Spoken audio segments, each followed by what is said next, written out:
अस्सलामुअलैकुम जी, welcome back to another episode of cricket show on Desi sports. मेरे साथ हमेशा की तरह मौजूद हैं कराची से स्पोर्ट्स जर्नलिस्ट अली हसन। अली, ये तो आपको भी पता है कि आज की जो हमारे गेस्ट स्पीकर हैं बहुत इंटरेस्टिंग पर्सनैलिटी है, क्योंकि जो अभी करंटली क्रिकेट में हो रहा है आपको भी पता है, मुझे भी पता है, इट्स पाकिस्तान वर्सेस इंग्लैंड। इसके रिव्यू में थोड़ा-सा और तड़का लगाने के लिए आज जो हमारे साथ मौजूद है वो ब्लाइंड स्टैटिस्टिशियन है, क्रिकेट के स्टैट्स जो है इनको फिंगर टिप्स पे आते हैं और बहुत मशहूर पर्सनैलिटी है। आपने इनको जगह-जगह पे देखा हुआ होगा। He is none other than Suhail Khan. अस्सलाम वालेकुम सुहेल, उम्मीद है आप ठीक होंगे और सबसे पहली बात, आपका जितना शुक्रिया अदा करें कम है कि आपकी जिस तरह की एक इंटरेस्टिंग सी पर्सनैलिटी है कि आप स्टैट्स यूँ बताते हैं चुटकियों में। तो हर कोई चाह रहा होता है यार ये हमारे पास आ जाए, हमारे पास आ जाए। इतने बिज़ी स्केड्यूल में से टाइम निकाल कर आज अपने हमारे शो में आए हम। तो क्या कहना चाहेंगे थोड़ा-सा बताएँ? वालेकुम अस्सलाम। First of all thank you so much for having me. और अली भाई से हमारा बड़ा पुराना, जैसे कहना चाहिए, मैं तो वर्ड यूज़ कर लूँगा, याराना है। इसलिए ये हमें जब भी हुक्म करते हैं हम इनके कहने पे हाज़िर हो जाते हैं, चाहे हम कितनी बिज़ी क्यों ना हो। ज़बरदस्त। तो बाकी अब अच्छा लग रहा है आप लोगों के साथ प्रोग्राम करके। बस कोशिश होती है कि बेहतर से बेहतरीन तक का सफ़र तय किया जाए, चाहे कहीं मालूमात हो या अपनी राय देनी हो या कोई भी कोशिश करनी हो। सही, सही। बिल्कुल, बिल्कुल सही कहा। सोहेल, मैं आपसे बड़ा एक ऐसा सवाल है जो मेरा बड़ा दिल है और काफ़ी अरसे से मैं पूछना चाह रही हूँ आपसे। उसके बाद हम पाकिस्तान वर्सेस इंग्लैंड की तरफ आएँगे। मुझे बस इतना बता दें, क्या ऐसी चीज़ थी, क्या कोई ऐसा वाक़या हुआ कि जिसने आपको इंस्पायर किया कि यार क्रिकेट के स्टैट्स, क्रिकेट के अंदर, क्रिकेट की दुनिया के अंदर घुसना है और अपना नाम बनाना है? देखिए, क्रिकेट मेरा ना पैशन था। मैं बचपन में रेडियो पे कमेंट्री वगैरह सुनने का मुझे बहुत शौक था। टीवी पे मैचेज़ आते थे तो उसमें मैं कमेंट्री वगैरह सुनता था। रेडियो के हुँ, प्रोग्राम्स, खबरें मैं खेलों की खबरें मैं बहुत ज़्यादा सुनता था। सही, तो इन सही। शॉर्ट मैं यही कहूँगा कि मुझे प्लेयर्स के नाम वगैरह याद करने का बहुत शौक था। हुँ, और जब प्रोफाइल उनके हाईएस्ट स्कोर्स वगैरह, तो उसके बाद ये हुआ कि मैंने सोचा कि मैं पैशन को ना प्रोफेशन बनाऊँ। अब प्रोफेशन, हुँ, मुझे ना ब्लाइंड क्रिकेट में कोई इंटरेस्ट नहीं है ना, ब्लाइंड क्रिकेट कैसे खेली जाती है। मतलब मुझे नॉर्मल क्रिकेट में इंटरेस्ट था। अब मैं खेलने से तो दूर हूँ। अब मैं प्रॉपर टेक्निकल एनालिसिस भी नहीं कर सकता कि बॉल इधर गई, उधर गई, क्या करना चाहिए। तो मैंने हुँ, नंबर्स पे करने का सोचा, नंबर्स क्रंचिंग और हुँ। आदाद-ओ-शुमार की तरफ, मैं स्टैट्स की तरफ गया। तो बस फिर रेडियो से शुरुआत हुई, फिर रेडियो से सोशल मीडिया से टीवी, और फिर ये जो है सफ़र जो है वो एक चलता चला जा रहा है और आगे भी इंशाल्लाह इसको चलाएँगे।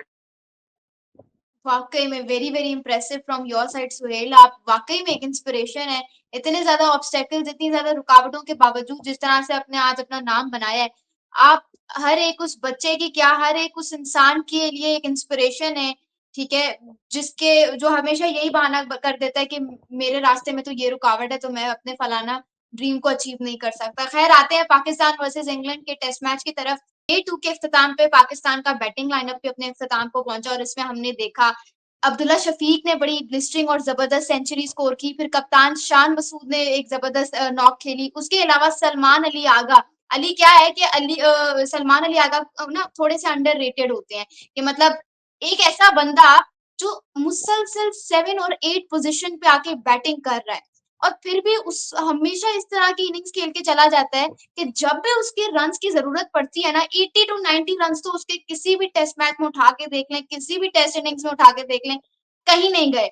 लेकिन आज जो उस बंदे ने इनिंग्स खेली है, वो साफ-साफ बताती है कि सलमान अली आगा के बगैर ना आप अपनी टीम नहीं उतार सकते हो। तो सुहेल, मुझे थोड़ा-सा अपना रिव्यू दें, अगर आप इस टेस्ट मैच को फ़ॉलो कर रहे हैं, कि सलमान अली आगा की सेंचुरी को किस तरह से देखते हैं? क्योंकि अली, जहाँ तक मैं थोड़ा-सा याद करती हूँ, सलमान अली आगा को जो पहली 12 इनिंग्स हमने खिलाई पाकिस्तान की तरफ टेस्ट क्रिकेट में, उसमें कोई उनको एज़ अ बॉलर देखता ही नहीं था। 7 टू 8 नंबर पे एक ऐसा बैट्समैन जो 7वीं 8वीं पोज़ीशन पे आगे 2-3 20-30 रन्स करके चला जाता है, ठीक है।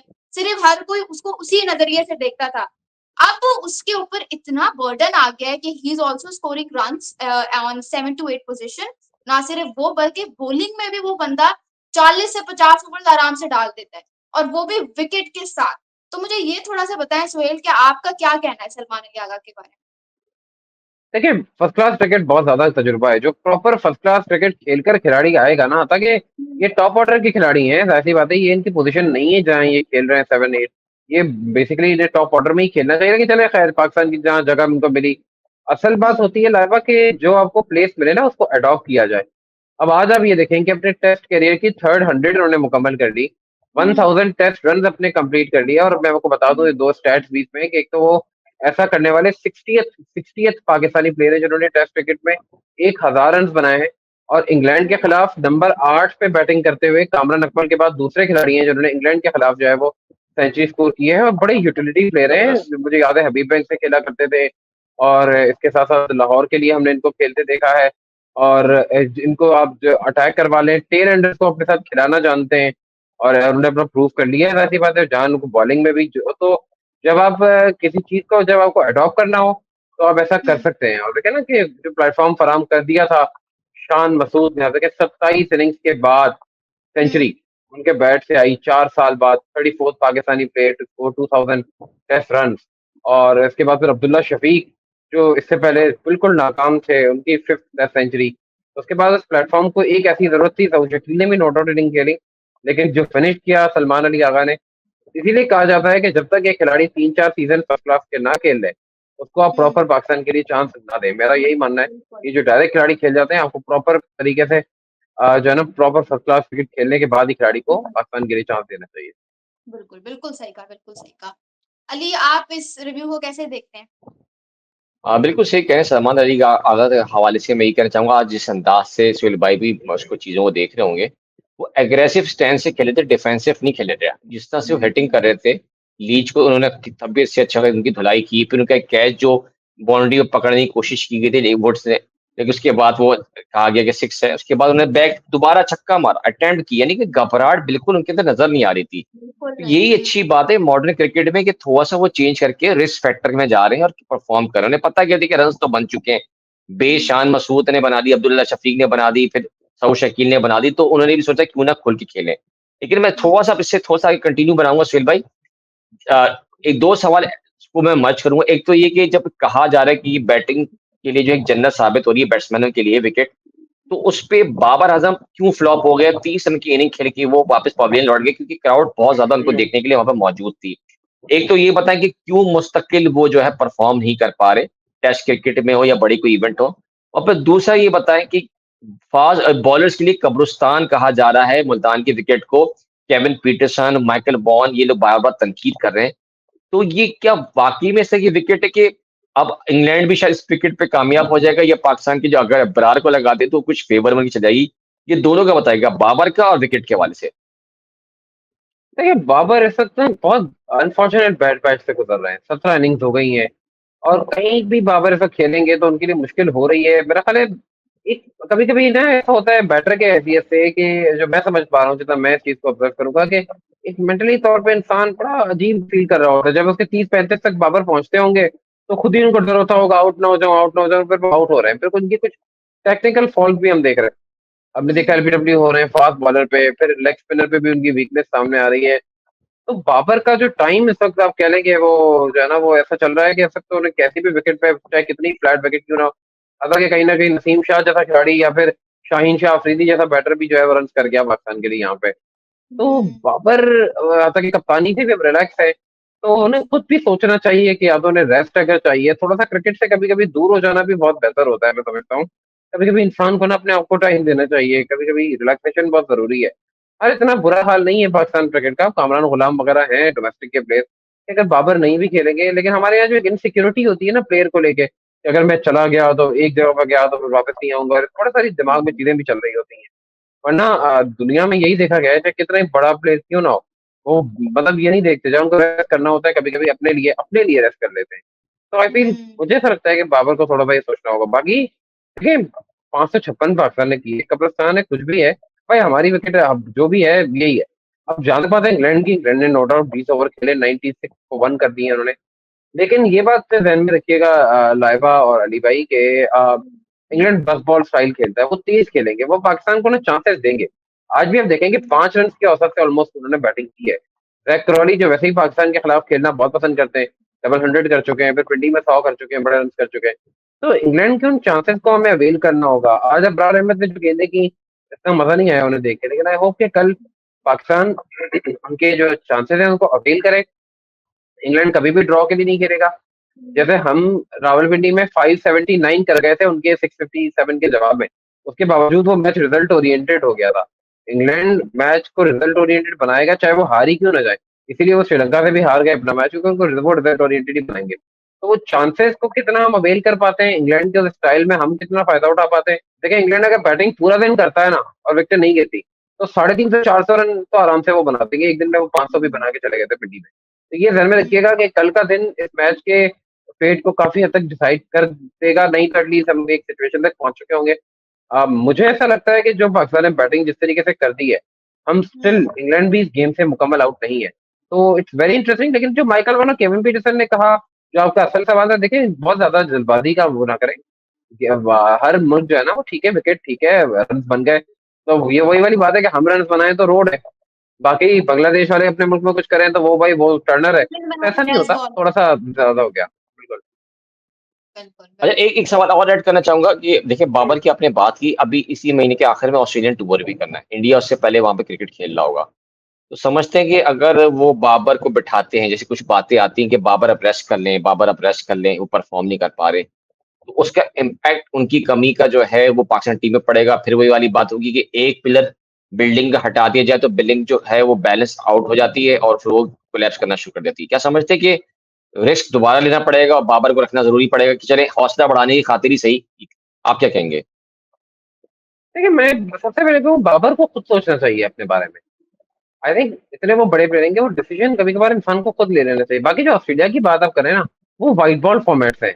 वनडे और T20, वहाँ टेस्ट तो है नहीं। टेस्ट तो मैं फिर जाके साउथ अफ्रीका में खेल रहे। तो या तो आप उन्हें T20 में फिलहाल रेस्ट दे दें, ओडीआई खिला दें, क्योंकि चैंपियंस ट्रॉफी से पहले जो ओडीआईज हैं वो पाकिस्तान के लिए बहुत इंपॉर्टेंट है। तो एटलीस्ट या तो T20 से रेस्ट करवा दें। अब लेकिन इंसान जो है ना वो कभी कभार खुद उसको भी डिसीजन लेने चाहिए कि मुझे इस वक्त रेस्ट की जरूरत है। वो खुद पीसीबी से कहते हैं। हमारे खिलाड़ियों के साथ अली भाई यही प्रॉब्लम है ना कि खुद से कोई रेस्ट नहीं मांगता। आपने नहीं देखा सही कह होगा। रहे हैं आप। और हमारे यहाँ एक जो दूसरी आपने बात की ना कि प्लेयर चला जाएगा तो बिल्डिंग कोलैप्स कर जाएगी, देखिए ये डर है। बड़े बड़े प्लेयर चले गए रिटायर, क्या हनीफ मोहम्मद से लेकर इंजमाम उल हक से लेकर, मतलब कितने वो तो में उसमें चले जाएंगे। सब आते हैं, सबने जाना होता है, सब रेस्ट भी करते हैं, सब ड्रॉप भी होते हैं, सबके साथ कुछ ना कुछ होता है। लेकिन बिल्डिंग गिरती है, लेकिन जो गिर के उठता है ना असल वही होता है। आप ये देखें कि मैं एक छोटी सी एग्जांपल दूंगा। 2014 में ऑस्ट्रेलिया के खिलाफ हमने यूएई में सीरीज खेली थी। Just before the series Saeed Ajmal का बॉलिंग एक्शन रिपोर्ट हो गया, अब्दुल रहमान कर दिए गए। आपने यासिर शाह और जुल्फिकार बाबर को टेस्ट डेब्यू कराया था, याद होगा आपको। और पाकिस्तान ने दुबई जी, और में जी। वो 3 सेव कर दिया था ऑस्ट्रेलिया को। तो आप बताएं ना, ऐसा तो नहीं है कि आप नहीं कर सकते। हारते हैं, लेकिन हार के बाद at the end of the day वो खिलाड़ी मेहनत करके ग्रो कर ही जाते हैं कहीं ना कहीं। देखिए स्ट्रैटेजी बिल्कुल डिफरेंट होती है। जैसे कहा ना बेसबॉल क्रिकेट जब से न्यूजीलैंड के फॉर्मर कैप्टन इंग्लैंड के कोच बने, तब से ये बेसबॉल का कॉन्सेप्ट सामने आया। तो वो तो आप सही कह रहे हैं, वो भले इंग्लैंड बोलता है हम हार जाएँ, लेकिन रिज़ल्ट आना चाहिए। तो ये हम इस तरह की सोच कब बनाएँगे? कब तक कि हम नफ्सियाती तौर पे हम डर और खौफ का शिकार रहेंगे कि अगर हम हार जाएँगे तो हमारी पोज़ीशन तो है वो भी चली जाएगी, प्लस साथ-साथ आप ये कि टीम भी जो है शिकस्त-खुर्दा बनेगी तो फिर सारा मलबा प्लेयर्स पे उतरेगा। कब हम निकलेंगे इस डर और खौफ से कि हमें भी मॉडर्न क्रिकेट खेलनी चाहिए जैसे इंग्लैंड खेलता है, जैसे दुनिया में अब फैलता चला जा रहा है कि टेस्ट को अब नया स्टाइल दे दिया गया है।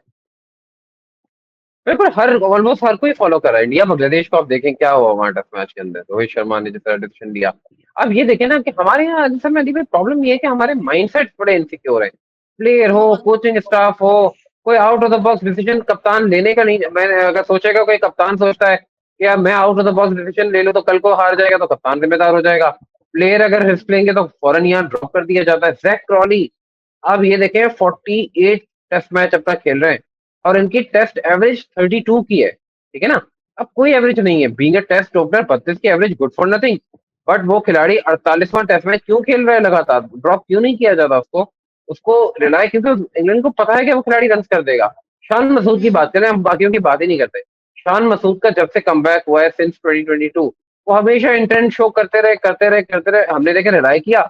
At the end of the day Shan Masood ने 100 कर दिया, बड़ा 100 कर दिया। तो हमें डेफिनेटली। चांसेस देने पड़ेंगे, हमें इनसिक्योरिटी से निकलना पड़ेगा। जब तक आप हार के डर को एक्सेप्ट नहीं करेंगे ना कि नहीं हार, करेंगे। तो फिर जो है ना प्रॉब्लम नहीं होगी। आपको एक्सेप्ट करना पड़ेगा, माइंडसेट चेंज करने पड़ेंगे, खिलाड़ियों को प्रॉपर चांसेस देने पड़ेंगे। उनको बोलना पड़ेगा कि भाई तुम्हारे पास 10 मैच है, 5 मैच है, 8 मैच है, जितने भी है खेलो। You will play, you will play. तो दैट्स द थिंग। बिल्कुल, बिल्कुल सही कहा। सही कह रहे हैं आप। अच्छा सुहेल अगर आप चैंपियंस ट्रॉफी को थोड़ा-सा फ़ॉलो कर रहे हैं, तो मुझे ये बताएँ कि बात ये की जा रही है कि क्वालिफ़िकेशन सिनेरियोज़ की बेसिस पर जो है इंडिया ये कह रहा है कि वो जो है सारे matches including the final of the champions trophy 2025 वो सारे यूनाइटेड अरब एमिरेट्स यूएई में खिलाने का प्लान है। जबकि पीसीबी की तरफ से एक बहुत हेवी स्टेटमेंट आई और वो ये है कि भई अगर चैंपियंस ट्रॉफी होस्ट करेंगे तो पूरी करेंगे अगर ऐसे ही एशिया कप की तरह आधी-अधूरी करना है, तो फिर हमें चैंपियंस ट्रॉफी 2025 होस्ट नहीं करना। अगर आप इसको फ़ॉलो कर रहे हैं, थोड़ा-सा अपने रद्द-ए-अमल यहाँ हमारे सामने रखें। देखिए, पाकिस्तान इंडिया के जो मामलात है ना क्रिकेट की बात करें, क्रिकेट डिप्लोमेसी में ना बड़ा लास्ट-लास्ट मोमेंट तक चीज़ें चलती रहती हैं। बयानात हुँ, आते रहते हैं, आते रहते हैं, आते रहते हैं। जब तक चैंपियंस ट्रॉफी करीब नहीं आएगी ना मैं आपको बताऊँ, अभी तो फरवरी में है ना, तो आप अंदाज़ा करें फरवरी तक तो बहुत से अप्स एंड डाउन्स आएँगे। अभी तो न जाने क्या-क्या होगा, यहाँ तो लास्ट-लास्ट मोमेंट पे मुझे याद है 2004 में जब इंडिया की टीम 15 साल बाद फुल सीरीज़ खेलने के लिए पाकिस्तान आई थी, उस वक़्त उनके जो वज़ीर-ए-आज़म थे अटल बिहारी वाजपेयी तो जिस तरह वो टीम आई थी, फिर लास्ट मोमेंट पे बहुत सारे फैसले लास्ट-लास्ट मोमेंट तक चलते रहते हैं। तो मैं तो सिंपल सी कहूँगा बात भाई जब तक भाई फैसला नहीं आता ना, आप सिर्फ़ खबरों को एन्जॉय करें। चाहे वो इंडियन मीडिया की तरफ से हुँ, आती हैं या वो हमारे मीडिया की तरफ से आती हैं, ये तो चलता रहेगा मामला। जब तक चलता के रहेगा। ऑफ़िशियल अनाउंसमेंट नहीं आती और मेरा भी ये मानना है देखिए मैं जो ऑफ़िशियल वर्डिक्ट है ना उसी पे जाऊँगा, जो पीसीबी कह रहा है या आईसीसी कह रहा है, कि फिलहाल तो भाई चैंपियंस ट्रॉफी पाकिस्तान में ही होगी। और अभी तो हुँ, जो एक इंडिया के मिनिस्टर हैं वो भी पाकिस्तान आ रहे हैं कॉन्फ्रेंस के लिए। तो बहुत हुँ, सारी चीज़ें होंगी और मैं समझता ये हूँ कि मोहसिन नकवी साहब हमें ये बस ज़हन में रखनी चाहिए कि वो वज़ीर दाखिला भी हैं और वज़ीर दाखिला की हुँ, एग्ज़ैक्टली, जो बिल्कुल। वज़ारत है ना, वो सबसे मैं बताऊँ वज़ीर-ए-आज़म और ये सारी वज़ारत मतलब अपनी जगह और वज़ीर दाखिला की वज़ारत सबसे इम्पोर्टेंट होती है। तो और जो इस वक़्त इम्पोर्टेंट हमारी हुकूमत है, वो हम सब जानते हैं कि ये वो हुकूमत है कि जिनके हमेशा इंडिया के साथ टर्म्स बेहतर होने की बात होती रही है। आई स्टिल फील अगर आगे इंडिया में बहुत सारे इवेंट आएँगे, अभी बहुत कुछ होगा, अभी बहुत मज़ा आएगा। मैं तो इसको यही कहूँगा कि just enjoy it like a movie until champions trophy arrives. बिल्कुल, जब बिल्कुल, आएगी तब देख लेंगे क्या होता है। सही कहा। हुँ। मैं अपना आखिरी सवाल यहाँ पे आपसे सुहेल पूछना चाहूँगी, बड़ा मुख्तसर सा जवाब भी आप दे सकते हैं, डिटेल में जाना चाहे तो वो आपकी मर्ज़ी है। पाकिस्तान वुमेन्स क्रिकेट को अगर आप फ़ॉलो कर रहे हैं, आईसीसी वुमेन्स टी20 वर्ल्ड कप हो रहा है। पाकिस्तान ने अपनी कैंपेन का आगाज़ किया श्रीलंका से जीत के, दूसरा मैच इंडिया से हार गए वन साइडेड, तीसरा मैच ऑस्ट्रेलिया के अगेंस्ट फ्राइडे वाले दिन। थोड़ा-सा बताएँ कि पाकिस्तान वुमेन को अगर फ़ॉलो कर रहे हैं, तो किस चीज़ पर काम करने की ज़रूरत है? क्या बैटिंग का मसला आ रहा है, बॉलिंग का मसला आ रहा है, कप्तानी क्योंकि जहाँ तक मुझे लगता है 22 साला फातिमा सना अच्छी खासी कर रही हैं और as a captain she always leads from the front चाहे वो बैटिंग में परफ़ॉर्म करना हो, बॉलिंग में परफ़ॉर्म करना हो, वो बंदी हमेशा करती है। तो थोड़ा-सा अगर आप फ़ॉलो कर रहे हैं, मुझे ये बताएँ कि इंडिया के अगेंस्ट मैच में हमने क्या गलतियाँ की थी और अब ऑस्ट्रेलिया के अगेंस्ट जो हमारा मैच है, उसमें हमें क्या बेहतर करने की ज़रूरत है? देखिए वुमेन्स क्रिकेट जो है ना, वो मैं तब से फ़ॉलो कर रहा हूँ जब पाकिस्तान ने अपना पहला वनडे जनवरी 1997 में अगेंस्ट न्यूज़ीलैंड खेला। और हम अच्छा। उन खुशकिस्मत लोगों में से मैं अपने आप को शामिल करता हूँ। ये देखता हूँ कि जिसने पाकिस्तान वुमेन्स क्रिकेट को टेस्ट मैचेस खेलते हुए भी देखा है। हुँ, अ, जब से ये चलिए मैं तब से बात कर लेता हूँ कि जब से आईसीसी ने प्रॉपर्ली वुमेन्स क्रिकेट को अपने अंडर में लिया है। हुँ, पाकिस्तान वुमेन क्रिकेट ना हमेशा ऐसे ही चलती रही है। 2009 में हमने वर्ल्ड कप में सुपर 6 राउंड खेला था, वाहिद दफ़ा वनडे वर्ल्ड कप था। उरूज हुँ, मुमताज़ कप्तान थी। उसके बाद वो चली अच्छा। गई, फिर सना मीर बन के आईं। इंडिविजुअली तो परफ़ॉर्मेंस अच्छी रही है, लेकिन ये पाकिस्तान वुमेन्स क्रिकेट के भी ना ये इश्यूज़ हैं, जो चलते चले आ रहे हैं। 2009 से अगर मैं बात करूँ ना अब तक सब तकरीबन 15 साल यहाँ पे हो गए। वो ये हुँ, इक्का-दुक्का मैच जीत जाते हैं, उसमें खुश हो जाते हैं और जो इश्यूज़ हैं, देखिए बैटिंग हमारी वही है, हम सिंगल डबल आज भी नहीं ले पाते। पावर हिटिंग स्किल्स हमारी बेहतर बहुत रेयर हम देखते मतलब वही बात है कि 10-15 मैचेज़ में 1 आध में छक्के लग जाते हैं, हम उसमें खुश हो जाते हैं। तो हमारी जितनी हुँ, भी वुमेन्स क्रिकेट की सक्सेस है ना आफ्टर 2008 में सिर्फ बॉलिंग की वजह से ही ज़्यादा मिली है। बैटर्स बिल्कुल। की परफॉर्मेंसेस उतनी नहीं आई है, जो आई भी है, लेकिन वो मैचेज़ भी हम at the end of the day bowlers की वजह से जीते। अगर मैं पाकिस्तान वुमेन क्रिकेट की जो थोड़ी बहुत सक्सेस है, उसका 70% से ज़्यादा का क्रेडिट बॉलर्स को दूँगा। हमें अपनी बिल्कुल। बैटिंग स्किल्स को बहुत बेहतर बनाना होगा। हमारी बैटर हुँ, सिंगल डबल नहीं लेती, हम यही सोचते हैं कि हम शॉट्स करेंगे। भाई, जब आपको पता है कि आप लोगों से पावर हिटिंग नहीं हो पाती या चलें आप लैक हुँ, ऑफ स्किल्स है, हम तो आप सिंगल डबल करके रन्स करें ना। और हमारी हुँ, बॉलिंग नो डाउट देखिए दुबई, शारजाह ये वो कंडीशंस हैं, जहाँ सबको पता है कि 130 120 भी इनफ टोटल होता है, आप डिफेंड कर सकते हैं। तो फिर क्या जरूरत है शॉट सिलेक्शन की? मिडल हमारा जो बैटिंग ऑर्डर है वो ऑलमोस्ट हर मैच में शफल हो रहा है। हम जो है वो बहुत ज्यादा चीजों को रोटेट की तरफ जा रहे हैं। तो फातिमा सना नो डाउट बहुत अच्छी कप्तान है, कप्तानी बहुत अच्छी कर रही है और एक नई सोच के साथ आई है। तो सबसे पहले तो पाकिस्तान वुमेन्स क्रिकेट को ग्रासरूट से पावर हिटिंग और बहुत सारी चीजों पे काम करना पड़ेगा। आई होप कि अगले 2-3 साल में ये चीजें बेहतर हो। बॉलिंग तो हमारी ऑलमोस्ट हमेशा जो भी कुछ है, बॉल सना मीर वर्ल्ड नंबर 1 बॉलर रही, सादिया इकबाल अभी नंबर 2 पे है, कुछ टाइम के लिए वो नंबर 1 पे आ गई थी। लेकिन आप बैटर्स में देखें, जो बैटर्स ने हमारी परफॉर्मेंस सालों से दी हुई है वो हमें मिली भी है, तो बस वो ऐसी इतनी वो नहीं रही, बहुत सेलेक्टेड मैचेस में रही है। बिल्कुल, तो बिल्कुल। पाकिस्तान वुमेन्स क्रिकेट को अपनी बैटिंग को बहुत बेहतर करना पड़ेगा। याद रहे लोगों को मैं बताऊं कि किरण बलोच पाकिस्तान वुमेन्स में से 3 टेस्ट मैच खेले, लेकिन आप देखें कि किरण बलोच के बाद आज भी टेस्ट हिस्ट्री की सबसे हाईएस्ट इनिंग्स 242 रन का रिकॉर्ड पाकिस्तान के पास है। तो वो भी अच्छा। टाइम था, खैर 2004 की बात है बिल्कुल। लेकिन पाकिस्तान वुमेन्स को अपनी बैटिंग स्किल्स को बहुत बेहतर करना होगा। सही, बिल्कुल। Pakistan women's cricket team needs to work on their batting as per Suhail Khan. Thank you so much Suhail once again कि आपने इतने कीमती अपने तज्जिए यहाँ पे शेयर किए। मुझे तो अली आज के एपिसोड में बहुत मजा आया। आज अब हम जो है हमारा शो का टाइम खत्म हो चुका है। Thank you so much once again Suhail. This is Laiba Basi along with Ali Hassan signing off.